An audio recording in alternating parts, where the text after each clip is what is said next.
नाज़रीन, रेहड़की जे कब्रिस्तान में बरसाती पानी निकाल न थी सघियो। पानी कब्रिस्तान में बीठल होने करे कब्रुन के नुकसान पहुंची रहो है। रेहड़की में पेश है अबूबकर चना की रिपोर्ट।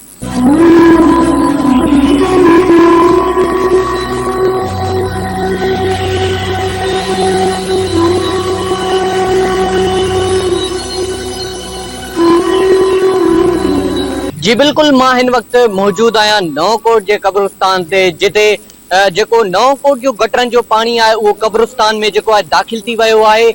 इते मौजूद गोठाणा आहिनि, अचो त उन्हनि सां ॻाल्हि ॿोल कयूं। जेको हिते गंदो पानी जेको कब्रिस्तान में जेको छोड़ कयो वयो आहे, उन हवाले सां कहिड़ा वीचार आहिनि, अचो त संदसि ॻाल्हि ॿोल कयूं। मुकाम में कब्रां सभई असांजी मसमात थियनि थियूं। गंदा पानी बीठान थिया, बारिशनि जे करे पानी बीठान थिया। हिनी वाट सां असां इहो चऊं था त असांजी इंतज़ामिया कुझु न कुझु मदद करे यार।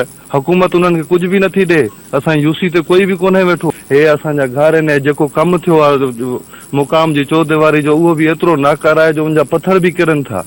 सॼो असां पानी कढियो आहे रोज़ानी मुसलसिल बारिश हुजण जे करे जेको आहे हे पानी जेको असां कढियो आहे सो कढियो आहे। ॿियो अञा पानी खड़ो आहे, हिन में हज़ारे क़बरां मिसमार थियनि थियूं। जेका ई वस वारा आहिनि ॿाह ॿधी उन्हनि खे अर्ज़ु कयां थो त महिरबानी करे यार, जेको असांजे यूसी ते वेठो आहे, ज़िले ते वेठो आहे, छा भला कोई बि कोन्हे?